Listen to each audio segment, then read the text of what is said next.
more, but like I consider Hickson Gracie probably the greatest living martial artist.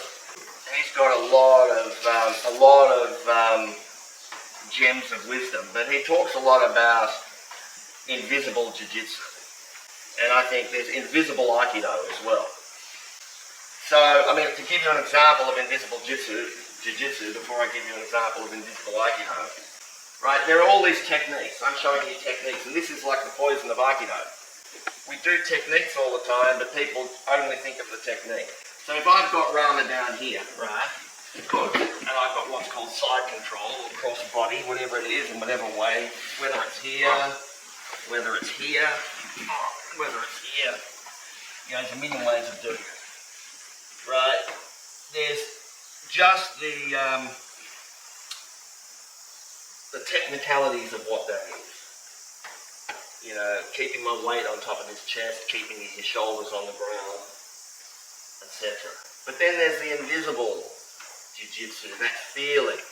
Like, what's that feeling that you could watch a video and you'll never be able to understand it, of what it's like to hold someone, you know, and try and pin them, and to be heavy,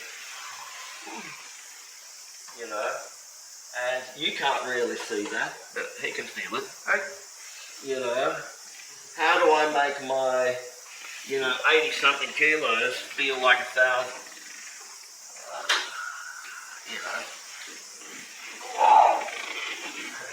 you know, it's, and with Aikido, it's the same thing. He's up, you know, how do I have Aikido and I don't have him hard, but it feels hard to him? You know, how do I, when he grabs me, you know, what's that process I go through to get his balance? You know, it's something we talk about, taking the weight, but it's a feeling.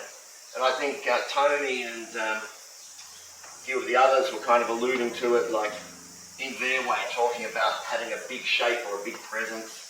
That's kind of it, but more specifically, I'm talking about that thing like he grabs me. When he grabs me, what's that feeling when he grabs me and he doesn't feel like he's got me? Like, what's happening? You know, when I'm using that grip, and then I finish, how do I know when to counter? Yeah, it is, but it's still that invisible thing. It's like, it's not a, you know, what is it? It's experience, it's that je ne sais quoi that is beyond words. Maybe we'll do a few wrist locks on the ground and standing up, and then we'll do some like basic Aikido that uses the arm across. So one basic one, so the Kino Nagare version of this is Rama goes to push me. I trap him and do Nikyo. Right? I can really hurt his arm with this, but it's not a thing you can do. I can grab this as hard as I like and I can't do it. It's a feeling. And I'm not holding him, I'm just trapping, using that push. Right? Otherwise, if it hits me, I'm going to clamp onto his elbow. I can break his wrist here, but we're just going to use it for a throw.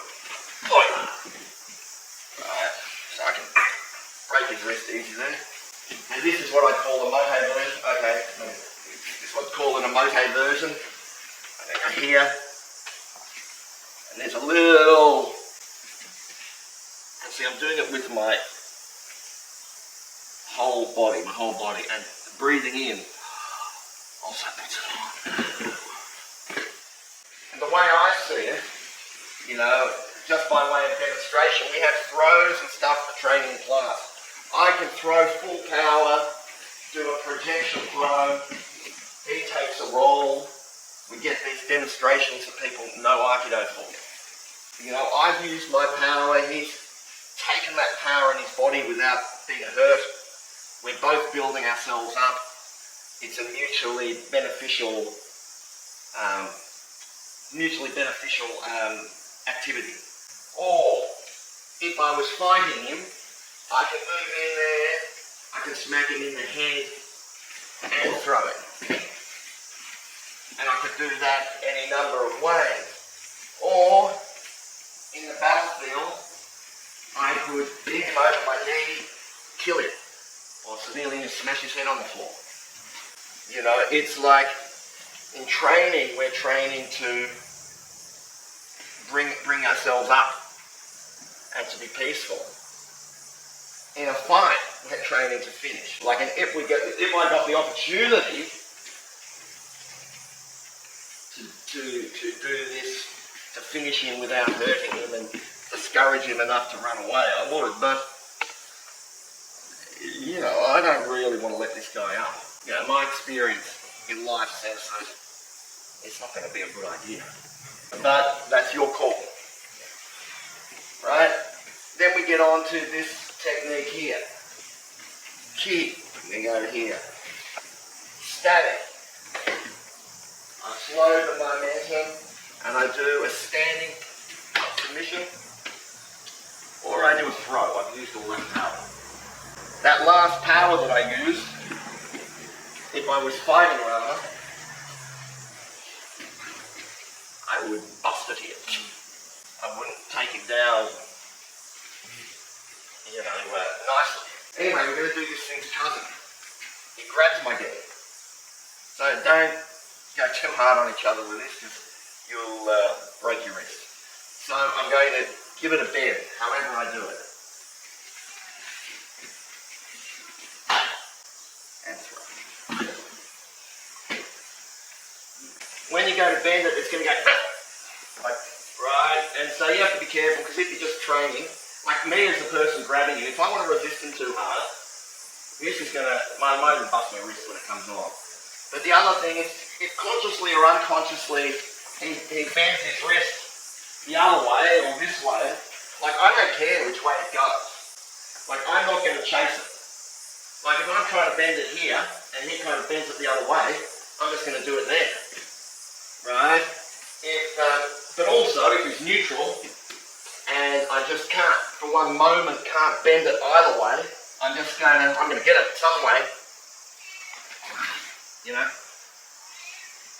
And I know that I'll get it. You know? And just like I was saying, if he lets go, depends where we are, you know, what I'm going to do. But he only grabbing me to control me. So if he lets go, that's a win.